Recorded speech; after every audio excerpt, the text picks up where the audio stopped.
একেবারেই সেই জয় হিন্দ ক্যাম্প বাঙালি বস্তি, যেখানে বিদ্যুতের লাইন কেটে দেওয়া হয়েছে। এই যে মিটারের ভাঙা বক্সটা দেখতে পাচ্ছেন, এটা হচ্ছে মন্দিরের গায়ে।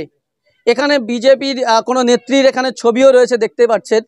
এই যে মন্দিরের গায়ে যে বক্সটা বসানো আছে, এই যে মিটার বক্স ছিল, এইটাতে ভেঙে দেওয়া আছে। এই মিটার বক্স থেকে পুরো এলাকার যে বাড়িগুলো রয়েছে, সেই বাড়িতে কিন্তু আলাদা আলাদা সব সাব মিটার হয়ে তাদের বাড়িতে কিন্তু বিদ্যুৎ যেত।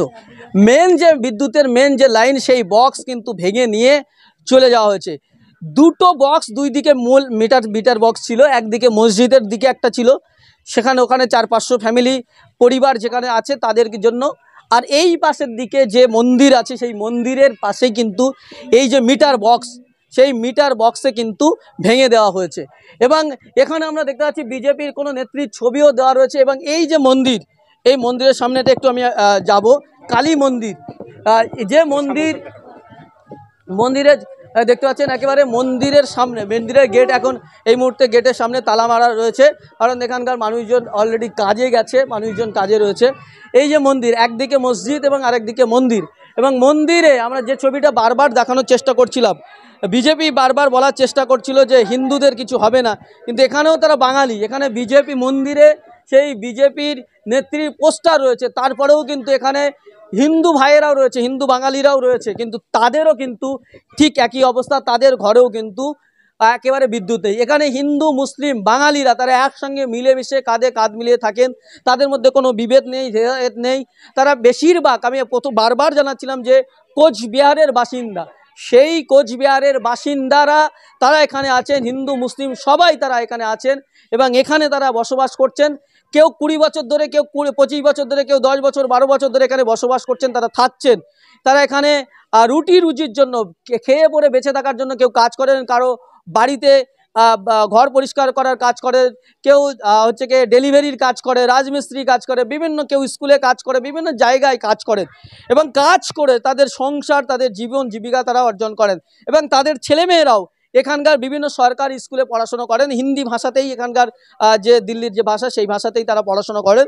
এবং বাঙালি তারা এখানে আসেন এবং ভোটের সময় তারা বাংলায় গিয়ে, পশ্চিমবাংলায় গিয়ে তারা ভোট দেন। লোকসভা ভোট, বিধানসভা ভোট, পঞ্চায়েত ভোট তারা যান।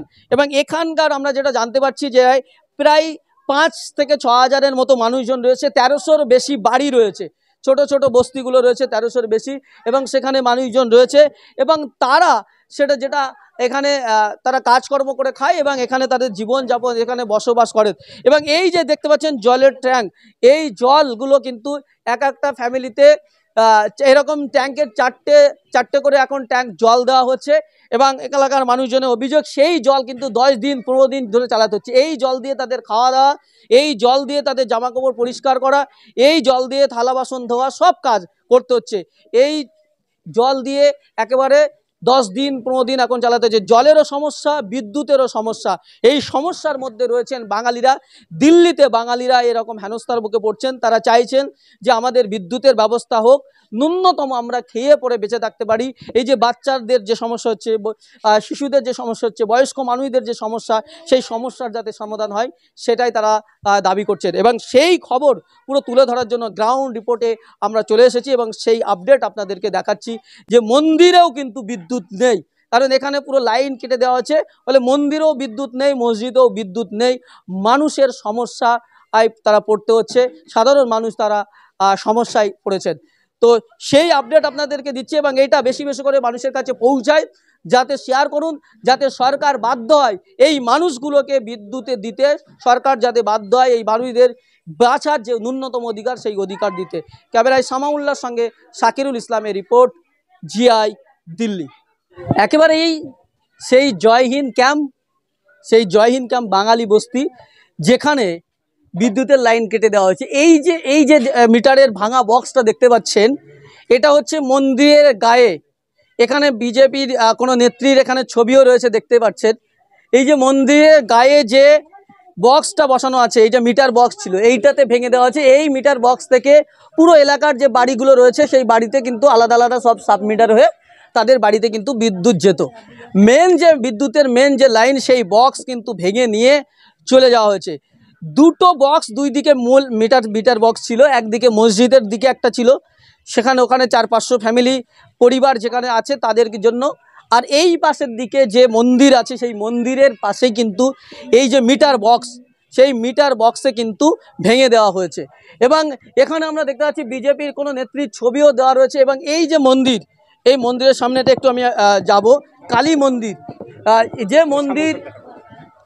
মন্দিরে দেখতে পাচ্ছেন একেবারে মন্দিরের সামনে, মন্দিরের গেট এখন এই মুহূর্তে গেটের সামনে তালা মারা রয়েছে, কারণ এখানকার মানুষজন অলরেডি কাজে গেছে, মানুষজন কাজে রয়েছে। এই যে মন্দির, একদিকে মসজিদ এবং আরেকদিকে মন্দির।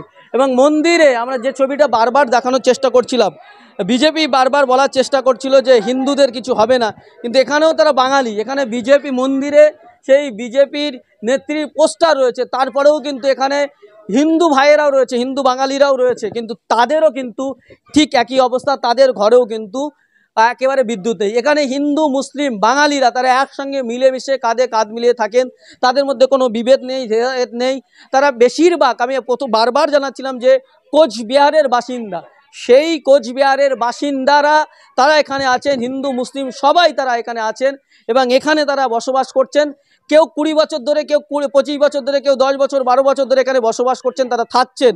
তারা এখানে রুজির জন্য, খেয়ে পরে বেঁচে থাকার জন্য কেউ কাজ করেন, কারো বাড়িতে ঘর পরিষ্কার করার কাজ করে, কেউ হচ্ছে কি ডেলিভারির কাজ করে, রাজমিস্ত্রি কাজ করে, বিভিন্ন কেউ স্কুলে কাজ করে, বিভিন্ন জায়গায় কাজ করেন এবং কাজ করে তাদের সংসার, তাদের জীবন জীবিকা তারা অর্জন করেন। এবং তাদের ছেলেমেয়েরাও এখানকার বিভিন্ন সরকারি স্কুলে পড়াশোনা করেন, হিন্দি ভাষাতেই এখানকার যে দিল্লির যে ভাষা সেই ভাষাতেই তারা পড়াশোনা করেন।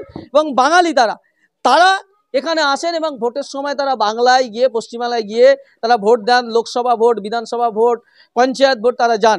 এবং এখানকার আমরা যেটা জানতে পারছি যে প্রায় 5 থেকে 6 হাজারের মতো মানুষজন রয়েছে, 1300-র বেশি বাড়ি রয়েছে, ছোট ছোট বস্তিগুলো রয়েছে 1300-র বেশি, এবং সেখানে মানুষজন রয়েছে। এবং তারা যেটা এখানে তারা কাজকর্ম করে খায় এবং এখানে তাদের জীবনযাপন, এখানে বসবাস করেন। এবং এই যে দেখতে পাচ্ছেন জলের ট্যাঙ্ক, এই জলগুলো কিন্তু এক একটা ফ্যামিলিতে এরকম ট্যাঙ্কের চারটে করে এখন ট্যাঙ্ক জল দেওয়া হচ্ছে। এবং এলাকার মানুষজনের অভিযোগ সেই জল কিন্তু 10 দিন 15 দিন ধরে চালাতে হচ্ছে। এই জল দিয়ে তাদের খাওয়া দাওয়া, এই জল দিয়ে তাদের জামাকাপড় পরিষ্কার করা, এই জল দিয়ে থালা বাসন ধোয়া, সব কাজ করতে হচ্ছে। এই জল দিয়ে একেবারে 10 দিন 15 দিন এখন চালাতে হচ্ছে। জলেরও সমস্যা, বিদ্যুতেরও সমস্যা, এই সমস্যার মধ্যে রয়েছেন বাঙালিরা। দিল্লিতে বাঙালিরা এরকম হেনস্থার মুখে পড়ছেন। তারা চাইছেন যে আমাদের বিদ্যুতের ব্যবস্থা হোক, ন্যূনতম আমরা খেয়ে পরে বেঁচে থাকতে পারি। এই যে বাচ্চাদের যে সমস্যা হচ্ছে, শিশুদের যে সমস্যা হচ্ছে, বয়স্ক মানুষদের যে সমস্যা, সেই সমস্যার যাতে সমাধান হয় সেটাই তারা দাবি করছেন। এবং সেই খবর পুরো তুলে ধরার জন্য গ্রাউন্ড রিপোর্টে আমরা চলে এসেছি এবং সেই আপডেট আপনাদেরকে দেখাচ্ছি যে মন্দিরেও কিন্তু বিদ্যুৎ নেই, কারণ এখানে পুরো লাইন কেটে দেওয়া আছে। ফলে মন্দিরেও বিদ্যুৎ নেই, মসজিদেও বিদ্যুৎ নেই। মানুষের সমস্যা তারা পড়তে হচ্ছে, সাধারণ মানুষ তারা সমস্যায় পড়েছেন। তো সেই আপডেট আপনাদেরকে দিচ্ছি এবং এইটা বেশি বেশি করে মানুষের কাছে পৌঁছায়, যাতে শেয়ার করুন, যাতে সরকার বাধ্য হয় এই মানুষগুলোকে বিদ্যুতে দিতে, সরকার যাতে বাধ্য হয় এই মানুষদের বাঁচার যে ন্যূনতম অধিকার সেই অধিকার দিতে। ক্যামেরায় সামাউল্লাহর সঙ্গে শাকিরুল ইসলামের রিপোর্ট, জিআই, দিল্লি।